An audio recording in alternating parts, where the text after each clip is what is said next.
Hi students, good morning and welcome to Solid State. आज का topic आपको बहुत पसंद आने वाला है। टॉपिक है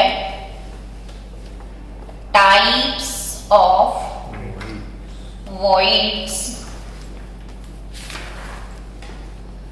types of voids in close packing. इसके पहले के जो वीडियोस थे, लेक्चर्स थे, उसमें हमने अब तक क्या सीखा है वो बताओ स्टूडेंट्स। तो इसके पहले के वीडियो में हमने क्लोज पैकिंग स्ट्रक्चर के बारे में सीखा था, और वो भी close packing structure in 1 dimension, 2 dimension and 3 dimension। और लास्टली 3 dimensional structure में हम सीख रहे थे HCP हेक्सागोनल क्लोज पैकिंग। क्या हेक्सागोनल क्लोज पैकिंग यानी इसका स्टैक पैटर्न था AB AB AB। हर एक वीडियो में इसको थोड़ा रिवाइज करते जाएगा कि आपको प्रिपेयर हो जाए। तो HCP का स्टैक पैटर्न क्या था? AB AB AB। और ये कौन से वॉइड को कवर कर रहा था? ये वाला अरेंजमेंट T वॉइड्स को कवर करता था। कौन सी मेटल जो है HCP में क्रिस्टलाइज होती है? Zinc and magnesium. तो जिंक एज अ मेटल जो क्रिस्टलाइज होती है उसका क्रिस्टल लेटिस जो है वो HCP है, और मैग्नीशियम मेटल का भी क्या है? HCP। और स्टैक पैटर्न क्या है? AB AB। A लेयर, फिर B लेयर, फिर A लेयर, फिर B लेयर। और कोऑर्डिनेशन नंबर इसका कितना था? 12। और पैकिंग एफिशिएंसी था 74%। तो HCP 3D 74%, 91 तो HCP 2D में होता है पैकिंग। भाई अब स्टूडेंट HCP के बाद क्लोज पैकिंग स्ट्रक्चर कौन सा सीखा था? CCP। और CCP जैसे ही बोलते हो तुरंत एक दूसरा नाम याद आ जाता है FCC। और FCC और CCP दोनों ही सेम, और इसका स्टैक पैटर्न है ABC ABC। इसमें 3 टाइप के लेयर होते हैं, लेयर A के ऊपर, लेयर B के ऊपर, लेयर C, फिर वापस रिपीट होता है ABC लेयर। और ABC CCP silver and Cu। तो सिल्वर यानी Ag Cu, और इन दोनों में कौन सा मेटल मिक्स हो जाता है? गोल्ड। तो ये तीनों मेटल CCP में क्रिस्टलाइज होती है। फिर कल के MCQ में बातों बातों में मैंने सिखाया था कि sodium and potassium as a metal उनका क्रिस्टल स्ट्रक्चर होता है BCC। तो ये इंपॉर्टेंट चीजें for what? NEET, JEE, AIIMS, competitive level के लिए काम की चीजें हैं।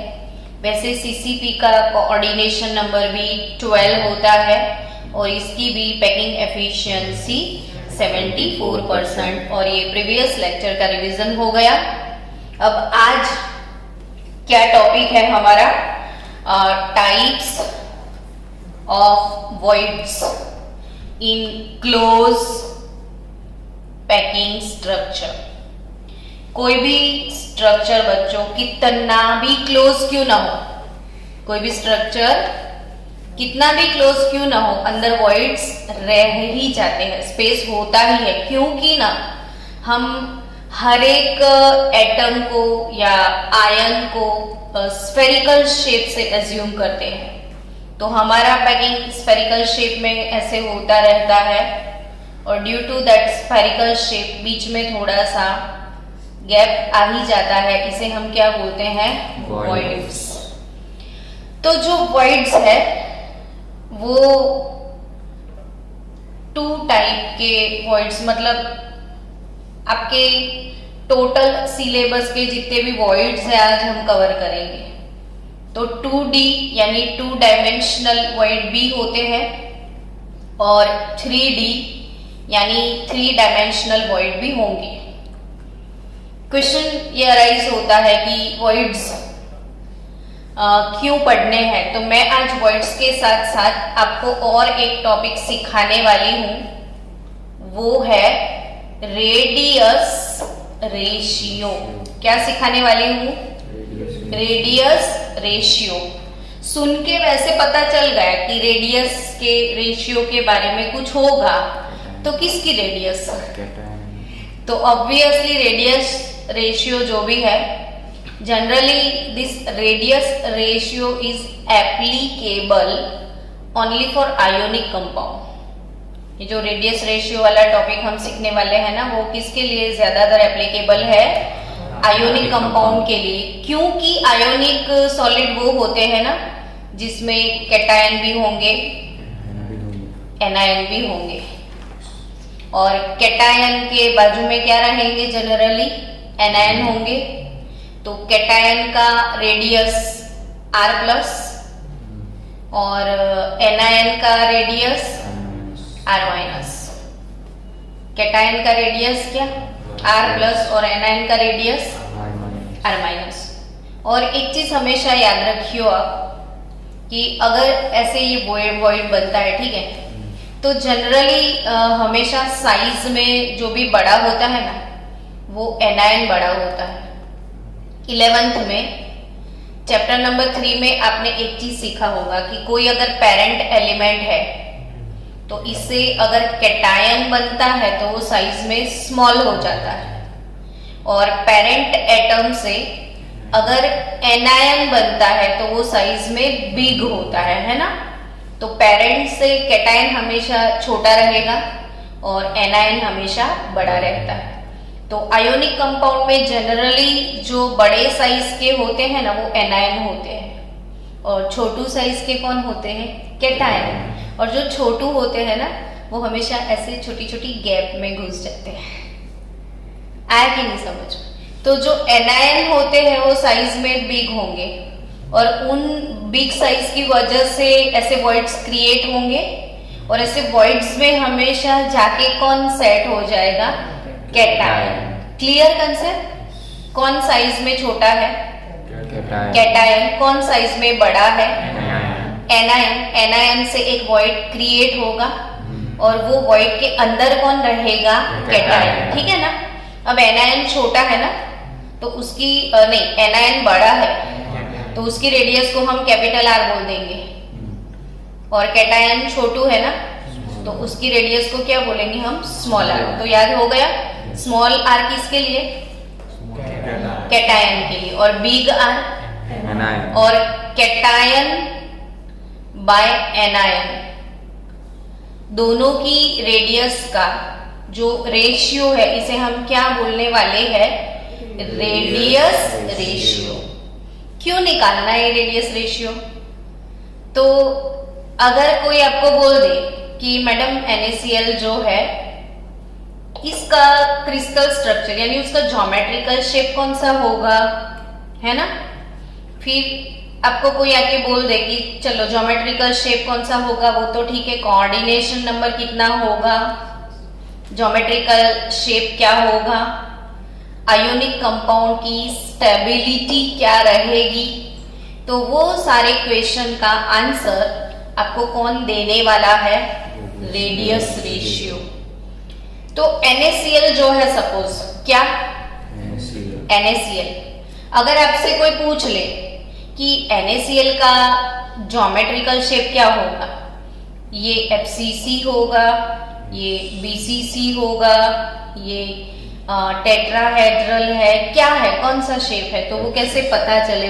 वो बोल दो आपको कि इसमें कैटायन कौन है? Na+ है, इसका रेडियस लेना होता है। फिर एनायन कौन है? क्लोरीन है ना, तो इसका भी रेडियस लेना है हमें, और दोनों का जो भी रेडियस है उसका क्या मिलेगा आपको? रेडियस रेशियो मिलेगा। और उस रेडियस रेशियो की एक पर्टिकुलर रेंज है कि भाई इतने से इतने के बीच में वो आएगा, तो इसका शेप और कोऑर्डिनेशन ये वाला होगा। अब मैंने बोल दिया कि इतने से बीच में, तो आप सोच रहे हो कि इतने से कितने के बीच में, तो वही सीखने जा रहे हैं। तो हमेशा कभी टॉपिक स्टार्ट करने से पहले मेरे को बोलना होता है कि हम आज क्या सीखने वाले हैं। तो आया समझ में क्या सीखने वाले हो आप? रेडियस रेशियो के बारे में और वॉइड्स के बारे में। तो ऐसे बहुत सारे कॉम्पिटिटिव लेवल के क्वेश्चन हैं जो इसके रिलेटेड क्वेश्चन आपको आएंगे, तो ये काफी इंपॉर्टेंट टॉपिक है। फिर से जरा पेज हमने बहुत ज्यादा खराब कर दिया, तो कुछ अच्छा किया जाए। चलो स्टार्ट अब करते हैं टॉपिक को। हम सीख रहे थे किसके बारे में आज? वॉइड्स के बारे में। क्या बोला मैंने पहले अभी कि वॉइड्स 2 डायमेंशनल भी होंगे। तो पहले हम 2D वॉइड के बारे में सोचे ना, तो 2D वॉइड सबसे पहले, और वो है ट्रायंगुलर वॉइड। कौन सा वॉइड? Triangular void. सबसे पहला वॉइड कौन सा? Triangular void. तो 2D void, triangular void. Triangle word जो बच्चा सुन ले, क्या उसे नहीं पता चलेगा कि ट्राई मीन्स 3 है ना? ट्राई मीन्स क्या? तो ये जो भी ट्रायंगुलर है वॉइड, वो कितने स्फीयर से बनेगा और कैसा होगा ट्रायंगुलर वॉइड, वो सोचते हैं। चलो हम लोग, तो ट्रायंगुलर वॉइड बनाने के लिए आपको कितने स्फीयर चाहिए? सोचो, बोलो। 3 स्फीयर चाहिए ना? तो ये रहा ट्रायंगुलर वॉइड। समझ गए? अब ये तो मैंने थोड़े दूर दूर रखे हैं, तो चलो ना इसको क्लोज किया जाए। तो क्या आपको वॉइड दिख रहा है बीच में? है ना? तो अभी मैं थोड़ा, इसलिए वैसे तो एक दूसरे को ये टच होते हैं, पर मेरे ना परफेक्ट स्फेरिकल शेप नहीं है, इसलिए आपको अच्छे से वॉइड परफेक्ट नहीं दिखेगा। तो मैं थोड़ा दूर रख लूं ऐसे, और फिर बीच में अंदर, ये वॉइड के अंदर जो सेट होगा वो कैटायन, और ये क्या? एनायन। आया कि नहीं समझ में? तो अगर ये कैटायन एनायन है, तो ऑब्वियसली इतना डिस्टेंस, तो इसका ये वाला डिस्टेंस हम लेंगे ना, तो इसका भी रेडियस होगा, इसका भी रेडियस होगा। और शेप कौन सा है ये? टेट्राहेड्रल नहीं है, ट्रायंगुलर वॉइड है ये 3 से बनता है ट्रायंगुलर वॉइड। मैंने ये रहा वॉइड, ठीक है? ये वॉइड है ना? कौन सा वॉइड है? ट्रायंगुलर वॉइड है। लेकिन इसके अंदर कोई रहने तो आएगा ना वॉइड में, तो वो कैटायन होगा, तो ऐसे वॉइड में सेट होगा कैटायन। तो ये ट्रायंगुलर जो भी वॉइड है, अब हम पेपर पे ड्रॉ करते हैं कि 1 2 और ये 3, ठीक है? अब बीच में कौन? कैटायन। समझ रहे हो आप? अब सबके सेंटर को मैं कनेक्ट कर लूं, तो मैं सिर्फ इतने सेंटर को उठाऊं, ये इसको O मैं बोल दूं, इसको क्या बोल दूं? A, और इसको क्या बोल दूं मैं? B। अब वही ट्रायंगल को मैं साइड पे निकाल दूं, है या ना? ये O, ये समझ रहे हो? O इधर कंप्लीट है सब कुछ। ये क्या? A, और ये क्या? B, ठीक है? चलो अब इन दोनों के बीच से O से इस पे एक परपेंडिकुलर बना ले। मैं इसको C या कुछ भी बोल दूं। मिल गए ट्रायंगल आपको। मेरे को ये बताओ ना, ये कितने डिग्री का एंगल होगा? 90 का होगा ना? और ये 90 का है, तो ये 60 का होगा, और ये कितने का होगा? 30 का। पर आपको क्या लगता है 60 वाला ये है या ये है? ये देखो, इधर से तो 30 लग रहा है मुझे, तो ये 30 का होगा, ये कितने का होगा 90 डिग्री का। अब ये 30 का है तो ये वाला जो AC लेंथ है, कौन सा लेंथ AC।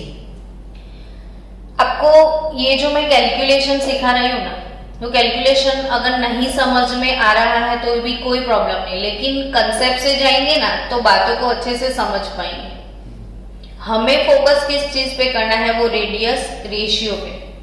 और ये कैलकुलेशन आप समझ के चलोगे ना तो आपको बहुत अच्छा समझ में आएगा कि कैसे ये रेशियो कैलकुलेट हुआ, और according to ratio coordination number पता चल जाएगा। अभी जो एटम इस वॉइड के अंदर है बीच में, उसको कितने और एटम टच कर रहे हैं 3, तो इसका कोऑर्डिनेशन नंबर 3 होगा ना। जो उसको टच करते हैं उसे हम कोऑर्डिनेशन नंबर बोलते हैं। तो आप देखो ये एक बड़ा सा एनायन है पर्पल वाला, तो इसका रेडियस क्या होगा, कैपिटल R होगा, यहां से यहां तक वाला है ना। तो अगर ये कैपिटल R है तो ये क्या होगा OA, वो बताओ मेरे को। OA डिस्टेंस, ये इसका सेंटर O है, तो OA डिस्टेंस पे एक अपना कैटायन तो है, सॉरी एनायन तो है, और बाजू में क्या है कैटायन। तो O और A डिस्टेंस तो ये वाला है, तो इसका रेडियस कैपिटल R है और इसका रेडियस क्या है स्मॉल r है। तो ये कितना होगा capital R plus small r। ये पूरा एंगल 60 का रहेगा, तो 30-30 डिवाइड हो जाएंगे। वैसे ही ये 90 पर ये पूरा 60 का बनेगा, तो ये 30 का रहेगा। चलो ये वाला डिस्टेंस OA क्या हुआ, OA distance R plus R, ये समझ में आया आपको। OA क्या हुआ capital R plus small r, ये क्या हो गया R, और ये एंगल कितने का है 30 डिग्री का। तो मैथ्स वाले बच्चों अब मैथ्स अप्लाई करो। cos 30 का वैल्यू क्या लिखोगे आप, cos 30 डिग्री क्या होता है वो बताओ।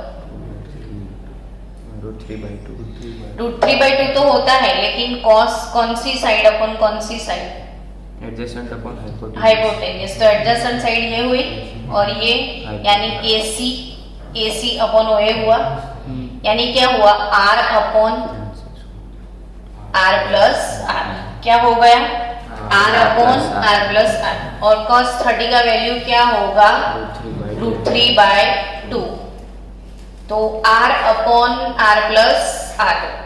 ये आपको एग्जाम के लिए प्रिपेयर नहीं करना है, लेकिन कॉम्पिटिटिव लेवल पे लिए कंसेप्ट क्लियर करना है रेडियस रेशियो का, और ताकि आपको वॉइड भी अच्छे से समझ में आए। हम ये कौन सा वॉइड सीख रहे हैं, ट्रायंगुलर वॉइड। तो cos 30 का value R upon R plus R होगा, वो √3/2 होगा। तो ट्वाइस R इज √3R और √3 स्मॉल r। डन। तो व्हाट इज √3 स्मॉल r, तो इसको इधर पार्सल कर दो, तो 2 माइनस √3r हो जाएगा। और रेडियस रेशियो में हम कैटायन अपॉन एनायन लेने वाले हैं ना, छोटू अपन बड़ू। तो 2 माइनस √3 अपॉन √3, कैलकुलेटर तो होगा आपके पास, तो करो कैलकुलेट। तो 2 माइनस √3, 2 माइनस √3 0.155 हो जाएगा। तो R by R for triangular void. आपको क्या याद रखना है कि रेडियस रेशियो अगर 0.155 के आजू बाजू में है, कितनी वैल्यू के आजू बाजू में, इसके हिसाब से मैं और एक आपको टेबल सिखाने वाली हूँ। पहले सारे रेडियस रेशियो निकल जाए, फिर आपको कोऑर्डिनेशन नंबर, इससे कैसे पता चलेगा, शेप कैसे पता चलेगा, वो सारी चीजों के लिए एक टेबल बना के देंगे हम आपको, ठीक है। तो ये सबको समझ आया तो मैं आगे जाऊं, कोई जल्दी नहीं है। कौन सा वॉइड सीखा आपने? ट्रायंगुलर वॉइड सीखा ना। 2D वॉइड है ना, 3 स्फीयर से ट्रायंगल बनता है ना। 3 बड़े बड़े एनायन के स्फीयर है, बीच में छोटू अंकल, कौन है छोटू? कैटायन। और इसका ये OAB ट्रायंगल मैंने साइड पे से लिख दिया, ये 90 का एंगल है, 30 का होगा। तो ये जो है डिस्टेंस AC, यानी ये बड़े से एनायन का रेडियस कैपिटल R, और इसमें एनायन के बाजू में छोटू भाई कैटायन, छोटू भाई का रेडियस स्मॉल r, बड़ू भाई का रेडियस कैपिटल R, तो R प्लस R हो गया। इसमें किसी को भी कोई प्रॉब्लम है? नहीं है ना। हमें क्या याद रखना है? R by R for triangular void, क्या? 0.155। डन। चलो नेक्स्ट वॉइड, इसका PDF बनाना पड़ेगा हमको। नेक्स्ट वॉइड कौन सा वॉइड? तो अब हम स्टार्ट करने वाले हैं 3D void, 3 dimensional void. 2D में एक ही है ट्रायंगुलर वॉइड, जो हेक्सागोनल क्लोज पैक में नहीं, हेक्सागोनल क्लोज पैक इन 2D सीखे थे ना, उसमें ट्रायंगुलर वॉइड थे सारे। चलो टेट्राहेड्रल वॉइड, पहला वॉइड कौन सा सीखने जा रहे हो अभी आप? Tetrahedral void. टेट्राहेड्रल वॉइड, तो टेट्राहेड्रल वॉइड यानी T वॉइड ना। T वॉइड सुन सुन के पक चुके हो। T वॉइड, टेट्रा मीन्स कितना होता है? 4 होगा ना। तो वो वॉइड कैसे बनता है देखो, ये 3 तो होंगे, उसके ऊपर एक 4 होगा। देखो अब ये 3 और 4 अरेंज करना, देख कैसे अरेंज करते हैं वो देख लिया आपने। अब इसको उल्टा के देखो, आपको कोई वॉइड नजर आ रहा है क्या? बीच में है ना वॉइड, उसमें एटम होगा। आया कि नहीं समझ में? कितने स्फीयर से ये बनता है? 4 स्फीयर से। तो वो 4 स्फीयर जैसे अभी ट्रायंगुलर वॉइड में अरेंज करे थे हमने, देखो 1 2 और 3, यानी पर्टिकुलर देखो ऐसे शेप वाला मिलेगा आपको। ये वॉइड T वॉइड है, ठीक है। और वो T वॉइड के बीच में कैटायन होगा, और इसके ऊपर भी एक होगा। 4 स्फीयर होते हैं ना इसमें, ये कवर हो जाता है, 3D है। आया कि नहीं समझ में? तो अगर ये O है, ये A है, ये B है, ठीक है। T वॉइड समझ आया कि नहीं? कितने स्फीयर? 4। कोऑर्डिनेशन नंबर क्या होगा? इसमें कहाँ 12 होता है? थोड़ा यूज तो कर अपने ब्रेन को। आपको कितने स्फीयर, हाँ ये अंदर वाले को कितने स्फीयर टच कर रहे हैं? 4 ना। तो 12 कहाँ से लेके आया तू? तो कोऑर्डिनेशन नंबर क्या है? 4 है ना। हेलो, सबको समझ आया कि नहीं कि आप भी इसकी तरह हो? कितने मैंने इतना परफेक्ट आपको स्फीयर भी दिखाया, पता चल गया ना। 1 2 3 के ऊपर चौथा वाला, फिर बीच में जो छोटू नहीं स्पेस है उसमें कार्बन होगा। जैसे ये मीथेन का स्ट्रक्चर है, सोच ले तो 4 हाइड्रोजन ऐसे होंगे ना, और बीच में कार्बन होगा। तो ये T वॉइड है अपना। अब T वॉइड में इसको मैं O बोल दूं अगर, तो आपको टेट्राहेड्रल शेप कैसे बनाते हैं मेरे सब स्टूडेंट को पता है। ऐसे ही बनाते हैं ना टेट्राहेड्रल। ये A बना लिया, ये B बना लिया, ये C बना लिया, ये D। 1 2 3 4 4 स्फीयर T वॉइड में, और ये बीच में होगा। और टेट्राहेड्रल शेप 11th और 12th में 2 साल में कुल मिला के कितनी बार सुना होगा? याद भी नहीं है ना, बहुत बार। और जब भी टेट्राहेड्रल शेप बनता है ना, तो ये आपको पता है जनरली sp3 हाइब्रिडाइजेशन होता है, तो टेट्राहेड्रल शेप बनता है। तो bond angle will be 109 degree 28 minute. तो ये बॉन्ड एंगल याद आ गया आपको? तो अब इसको कैलकुलेट करना है रेडियस रेशियो। इसमें ये रेडियस होगा ना ऐसे, तो ये कैपिटल आर, इसमें भी ऐसा ही होगा, बड़ा फिर उसके बाजू में छोटा, ऐसे होगा ना। तो ये जो डिस्टेंस है बड़ू छोटू, एक बड़ा है और एक छोटा, हेलो, वो ये डिस्टेंस क्या रहेगा, r प्लस आर, और ये वाला भी r प्लस आर, और ये वाला a भी डिस्टेंस क्या होगा, तो r होगा। तो इसको छोटे से ट्रायंगल के फॉर्म में हम नीचे लिख दें, o, इतना सा मैंने ले लिया, ओ ए बी, तो ए बी, ठीक है। अब इसको मैं डिवाइड कर दूं, ऐसे परपेंडिकुलर एक ले लूं, तो ये एंगल हो जाएगा θ/2, अगर मैंने इसको थीटा बोल दिया तो, और मैंने बीच से ऐसे लिया ना, तो 109 डिग्री 28 मिनट डिवाइडेड बाय 2 करना पड़ेगा ना। आया कि नहीं समझ? चलो, तो ये कितना होगा, कैपिटल आर और स्मॉल आर जितना होगा, और ये हाफ कर लिया तो सिर्फ आर दोनों है ना, ये आर और आर है, तो आर एक छोटा सा आर रहेगा। अब ये θ/2, ऑपोजिट साइड अपॉन हाइपोटेनियस, तो साइन लेना पड़ेगा ना। तो साइन θ/2 क्या रहेगा इसमें, capital R upon R plus R हो जाएगा। तो साइन θ/2 यानी साइन ये 109 डिग्री 28 मिनट का हाफ करोगे तो साइन 54 डिग्री 44 मिनट मिलेगा आपको, और capital R upon R plus are.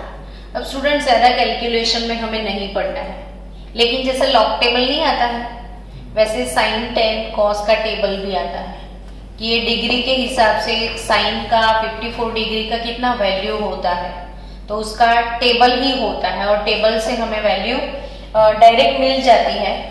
तो इसकी वैल्यू डाल के फिर हम पूरा कैलकुलेट, जैसे अभी इसके पहले कैलकुलेट किया था, इधर वैल्यू रख देंगे, फिर कैलकुलेट करेंगे, फिर तो सिंप्लीफाई करना है ना। तो मैं डायरेक्टली लिख दूं r/r कितना आएगा, हाँ या ना? मैं क्या बोल रही हूँ वो समझ आ रहा है? साइन का वैल्यू लिखेंगे, और अगर साइंटिफिक कैलकुलेटर है ना आपके घर में तो ये सीधा आपको साइन का वैल्यू मिल जाएगा, और r से कंपेयर कर लेना। तो r upon r, radius ratio इसमें आपको मिलने वाला है 0.225, कितना मिलेगा, 0.225। चलो याद करते चले फिर से। इसके पहले कौन सा वर्ड सीखा था, ट्रायंगुलर वर्ड, जिसमें r/r कितना था, 0.155, वैल्यू आपको याद रखना है। फिर 3D वर्ड सीखा, ट्रायंगुलर नहीं, टेट्राहेड्रल। T वर्ड के लिए r/r कितना है, 0.225 आया। अब नेक्स्ट वर्ड सीखने के लिए जा रहे हैं हम लोग, बोलो कौन सा वर्ड होगा, ऑक्टाहेड्रल वर्ड। अब इसका जो कैलकुलेशन है ना, वो आपको JEE नीट एम्स में इसके कैलकुलेशन रिलेटेड क्वेश्चन भी आएंगे, और जितनी भी आप रेफरेंस बुक सॉल्व करोगे ना, तो इसमें सारे कैलकुलेशन वाले क्वेश्चन आएंगे। तो आप मेरे से डाउट लेके मत आना, क्योंकि इधर मैं वो डाउट आपको कवर करवा रही हूँ, हो ही जाएगा आपका सॉल्व। आया समझ में मैं क्या बोल रही हूँ?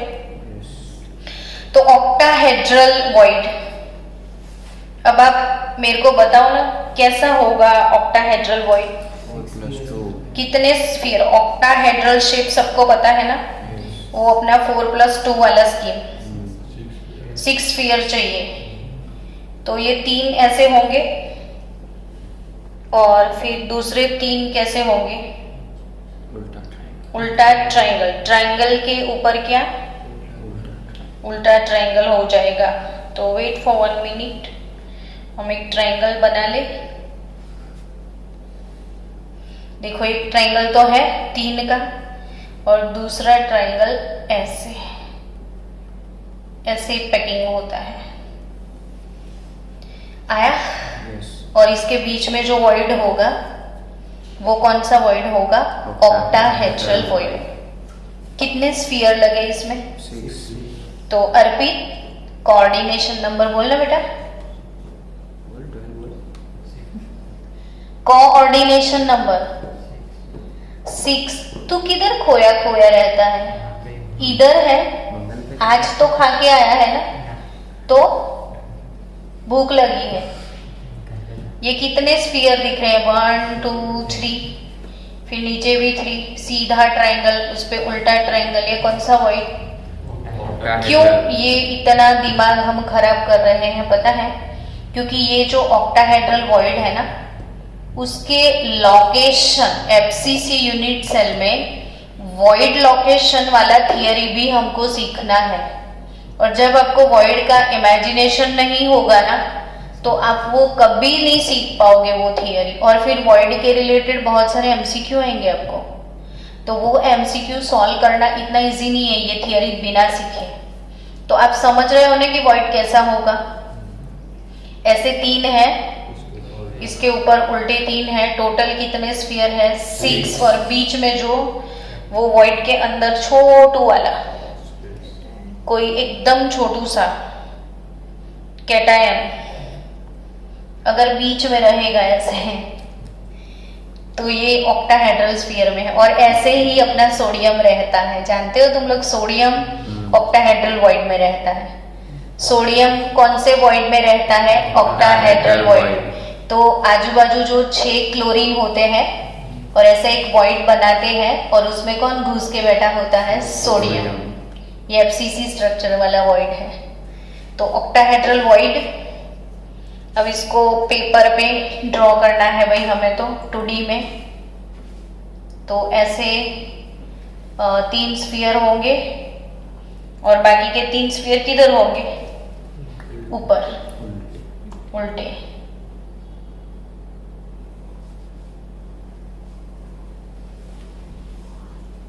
तो एक्चुअली ऐसे शेप बनेगा, स्टार वाला। और ये वाला वॉइड कौन सा वॉइड? ओ वॉइड, ऑक्टाहाइड्रल वॉइड, यानी कौन सा? ओ वॉइड। इसकी कैलकुलेशन आप प्रिपेयर करना। वो वाले 2 का सिर्फ आप रेडियस रेशियो याद रखना, लेकिन इसका कैलकुलेशन पूछते हैं। अब आप सबको ऑक्टाहेड्रल शेप जब भी हम ड्रॉ करते थे ना, तो ऐसे 4+2 वाला स्कीम रखते थे, याद है? 1 2 3 4 ऐसे सेम प्लेन वाले, एक अबाउ द प्लेन, एक बिलो द प्लेन। साइड से देखोगे ना, 6 को आप साइड से देखोगे ना, तो आपको सेम प्लेन में 4 मिलेंगे, एक अबाउ एक बिलो मिलेगा। अब सोच लो कि ऐसे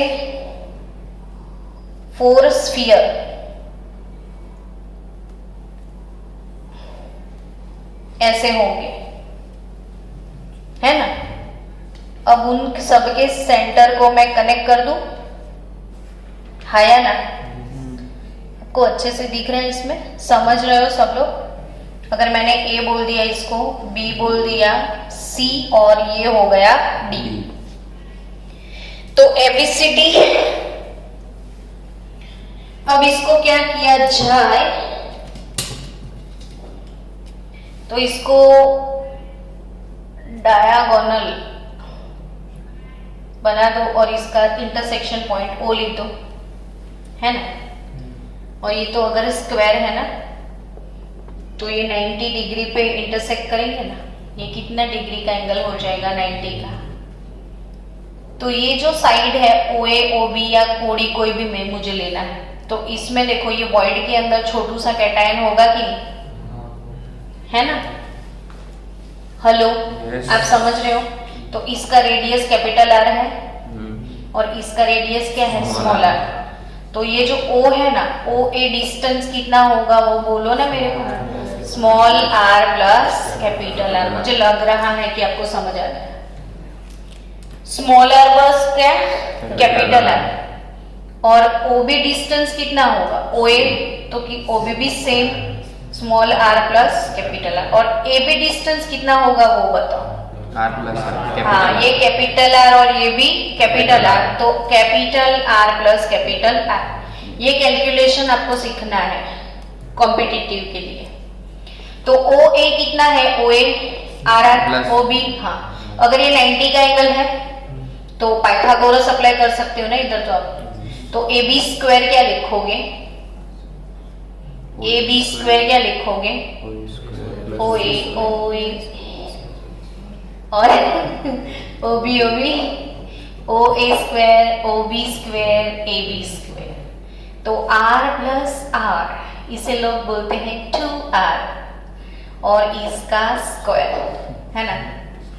और r प्लस r इसका भी स्क्वायर, r प्लस r इसका भी स्क्वायर।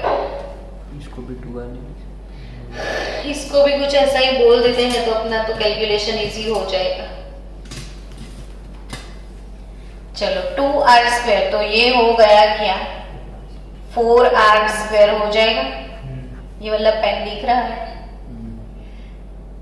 4r square. और ये इसको मान लो कि ये x है और ये भी x है, तो x square plus x square 2x square नहीं हुआ, तो 2 time r plus r square हो जाएगा, है ना। तो अब क्या किया जाए बोलो? एक्सपेंशन किया जाए। एक्सपेंशन करने से थोड़ा स्मार्ट वर्क, लंबा कम करे, छोटे से ही काम निपट जाएगा। देखो ये 2 2 4, तो 2r स्क्वायर हो गया और r प्लस r स्क्वायर। अब एक्सपेंशन नहीं करना है, सीधा स्क्वायर रूट ले लो दोनों साइड। तो √2r is equal to r plus r, है ना। तो r क्या होगा? √2 माइनस 1 r हो जाएगा। तो r बाय r लाना है ना आपको, तो 1.414 माइनस तो 0.414। और ये क्वेश्चन नीट में कैसे आया था पता है? कि for octahedral void what is the correct relation between small r and cation r, small r and capital R। तो यहां से स्टार्ट किया था। ये रिलेशन भी लिखा था ऑप्शन ए में, ये रिलेशन लिखा था ऑप्शन बी में, और ये रिलेशन लिखा था ऑप्शन सी में। और डी क्या होगा? All of above. तो अब जब तक आप पूरी कैलकुलेशन नहीं जानते हो तो ये तो नहीं कर पाओगे ना सॉल्व। तो ऑक्टाहेड्रल ये वाला कैलकुलेशन आप करके जाना। आया समझ में ना? हाँ। तो ये कौन सा वॉइड है? ओवॉइड है, और ओवॉइड को अवॉइड मत करना। It is to be considered. चलो अब कौन सा वॉइड बचा? किसी को पता है? टी वॉइड हो गया, ओ वॉइड हो गया। अब कौन सा वॉइड? तो क्यूबिकल वॉइड। कौन सा वॉइड? क्यूबिकल वॉइड, जिसे हम क्यूबॉइड वॉइड भी बोलते हैं। 3 डायमेंशनल वॉइड है। Cubical void generally 3D void है, ये 3 डायमेंशनल वॉइड है। और जनरली ये होता है BCC में, बॉडी सेंटर क्यूब। BCC कौन सा? BCC यानी body centre cube. Body centre cube. तो बॉडी सेंटर क्यूब कैसे होता है? पूरे बॉडी के एक सेंटर, पूरे बॉडी के एक सेंटर में हो जाता है। देखो ये 2 हो गए, टिकता नहीं है, ऐसे होगा, ठीक है।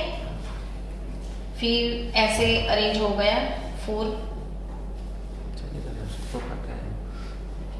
रियल।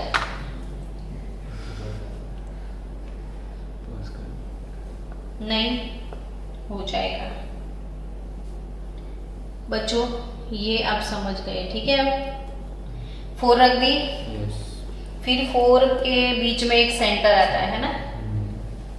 सेंटर पे जैसे सीजियम है, आपको सीजियम समझे। ग्रीन वाला कौन है? सीजियम। और ये पिंक वाले कौन है? क्लोराइड्स है।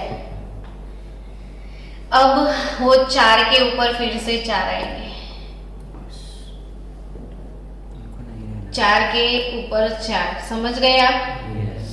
इनको क्यों नहीं रहना है, बिना पूछे किधर जाएंगे? हो गए ना? Yes. ये 4 नीचे थे और 4 ऊपर थे, 8 कॉर्नर थे। अब देखो कॉर्नर का जो डायगोनल होता है ना उसी से वो पास होते हैं, बीच में है। तो ये बड़ा, ये ग्रीन वाला कौन है पता है ना आपको? सीजियम। और सीजियम के आजू बाजू में कितने क्लोरीन है? 8 क्लोरीन। तो अर्पित आपसे हम पूछ सकते हैं कोऑर्डिनेशन नंबर के बारे में? हाँ 8 है, वेरी गुड, खा लिया उसने कुछ। कितने हैं ये? 8 होते हैं, ठीक है ना। और सबसे बड़ा वॉइड कौन सा होता है? Cubical void. सबसे बड़ा कौन सा? Cubical void. और क्यूबिकल वॉइड कौन से क्रिस्टल सिस्टम में होता है? बीसीसी में। तो सीजियम जो है क्यूबिकल वॉइड में है, क्यूबॉइड वॉइड भी बोलते हैं, क्यूबॉइडल वॉइड। अब इसका रेडियस रेशियो क्या रहेगा? तो वो बीसीसी का स्ट्रक्चर, आपने पैकिंग एफिशिएंसी बीसीसी का सीखा था ना। और देखो ना ये डायगोनल, देखो आपको ऐसे समझ में आएगा। ये बॉडी डायगोनल होगा, तो ऐसे एक डायगोनल बना ले हम। और डायगोनल के सेंटर पे ये ग्रीन वाला है ना, है ना। और कॉर्नर पे 2 होंगे बड़े बड़े क्लोरीन, और बड़े बड़े क्लोरीन की रेडियस बड़ी बड़ी आर, और छोटी छोटी की रेडियस छोटू छोटू आर, है ना। तो ये तो बॉडी डायगोनल हुआ ना। तो length of body diagonal, 2r + 2. Length of body diagonal ये मैंने सिखाया था √3 × a। आपको बोला भी था इससे क्वेश्चन आएंगे। किसी भी डायगोनल, बॉडी डायगोनल का लेंथ क्या होगा? √3 × a। बीसीसी में क्या होगा? √3 × a होगा, ठीक है। तो बॉडी डायगोनल √3 × a, तो √3 × a इज इक्वल टू क्या? तो r + r, क्या? Capital R plus small r होगा ना। कुछ डाउट है इसमें? होना चाहिए वैसे तो।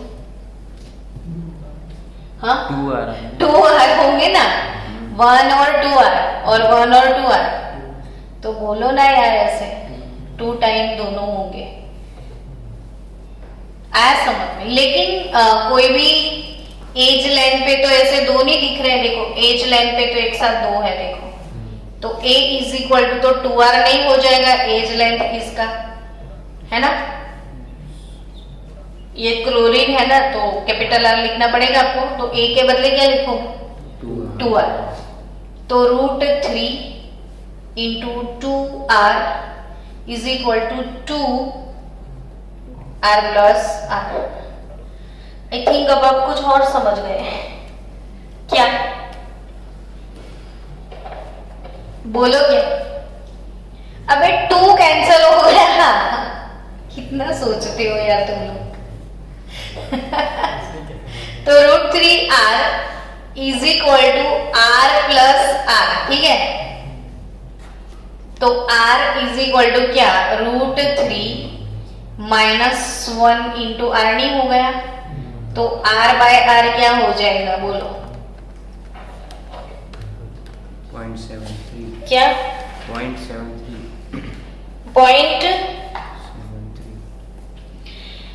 0.732 पूरा √3 निकल, तो 0.732 आएगा रेडियस रेशियो। यानी आप जितने भी वॉइड थे वो सब कुछ समझ गए। कितने वॉइड सीखे आपने आज? 4 वॉइड सीखे, एक 2D और 3 3D, है ना। अब इसका रेडियस रेशियो सीखने से आपको क्या फायदा मिलने वाला है, तो इसके रिलेटेड एमसीक्यू हम शाम को करेंगे। तो अभी आपको एक टेबल सिखाया जाए कि अब रेडियस रेशियो से क्या फायदा होने वाला है। तो इससे आपको रेडियस रेशियो से पता चलेगा कोऑर्डिनेशन नंबर। मेरे सामने एग्जिट जो वॉल है ना उस पे देखो कुछ लिखा हुआ है ना। तो ये टेबल आपको क्यों लिखा है, तो आपको बाय हार्ट करना है इसलिए। तो radius ratio, limiting radius ratio और उसके साथ कोऑर्डिनेशन नंबर। रेडियस रेशियो यानी r/r, है ना। R cation upon R anion. और इसमें रेडियस रेशियो, जो भी लिमिटिंग रेडियस रेशियो के साथ मिलेगा आपको कोऑर्डिनेशन नंबर, और कोऑर्डिनेशन नंबर से क्या पता चल जाता है, शेप, है ना। तो अगर रेडियस रेशियो आपका 0.155 से लेके 0.225 के बीच में है, और ये वैल्यू कहां से आई, तो वो पता चला आपको वॉइड से आई, है ना। तो अगर 0.155 से किस में है, 0.225 के बीच में है, तो कोऑर्डिनेशन नंबर, ये ट्रायंगुलर वॉइड का रेशियो है ना, तो कोऑर्डिनेशन नंबर 3 हो जाएगा। अर्पित, तो 3 पे शेप कौन सा होता है, ट्रायंगल होगा। 3 पे शेप कौन सा होगा, ट्रायंगुलर शेप। अगर रेडियस रेशियो आपका 0.225 से कौन सा लिमिट मिलेगा आपको, 0.414 ऑक्टाहेड्रल, ये टी वॉइड से लेके ओ वॉइड के बीच में है रेडियस रेशियो। तो कोऑर्डिनेशन नंबर क्या होगा, 4 होगा, और शेप टेट्राहेड्रल। शेप क्या, टेट्राहेड्रल होगा।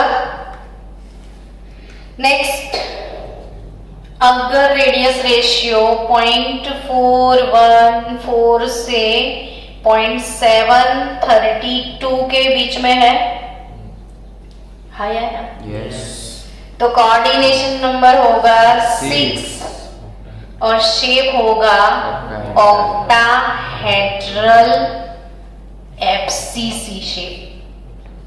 एफसीसी और सीसीपी दोनों सेम ना, और ये शेप है सोडियम क्लोराइड का। आ गया समझ में। तो अब कौन सा रेडियस रेशियो बचा, कुछ तो बचा होगा ना, तो 0.732 से लेके 1 तक अगर है, तो कोऑर्डिनेशन नंबर 8 होगा। Triangular void, tetrahedral void, octahedral void, cuboid void, हो गए 4 वॉइड। और 8 के बीच में होगा तो वो शेप अगेन ऑक्टाहेड्रल, लेकिन बीसीसी ऑक्टाहेड्रल, और वो एग्जाम्पल है सीजियम क्लोराइड का। कौन सा एग्जाम्पल है, सीजियम क्लोराइड। तो बच्चे मन के सच्चे, सबकी नोटबुक में ये वाला टेबल होना चाहिए। जो बच्चे मेरे सामने बैठे हैं उनको पता है कि मैडम के ट्यूशन के रूम में वॉल पे चिपकाया हुआ है तो ये आपके घर में भी होना चाहिए ना, क्योंकि मेरे को तो एग्जाम नहीं देना है और आपको एग्जाम देना है, तो ये टेबल आपको प्रिपेयर करना है। अब क्वेश्चन कैसे आएंगे, तो बाय चांस आपको बोल दिया जाएगा कि सोडियम का रेडियस मान लो कि x है पिकोमीटर में, और क्लोरीन का रेडियस मान लो कि y पिकोमीटर दिया गया है, यानी दोनों का रेडियस आपको दिया जाएगा। फिर क्वेश्चन होगा तो बताओ सोडियम कौन से वॉइड में है ना।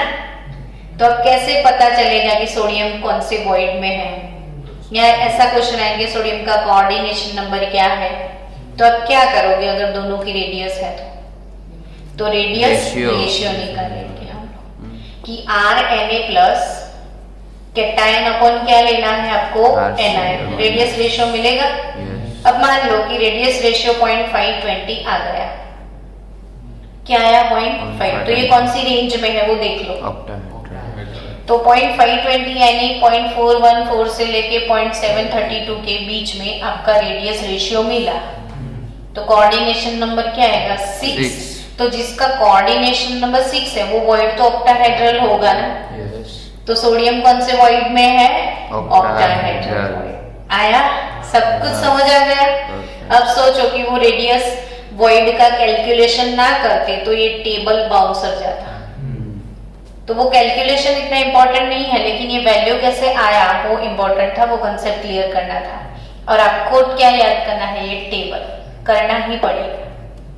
नीट के लिए, जेई के लिए और एम्स के लिए, ठीक है ना।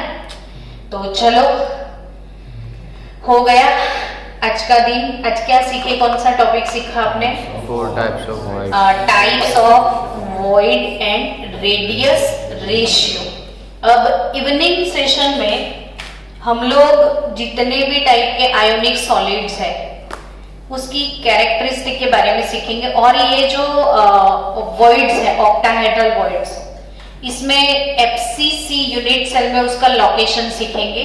फिर पूरा NaCl FCC का स्ट्रक्चर इवनिंग सेशन में करेंगे। तो मिलते हैं ब्रेक के बाद।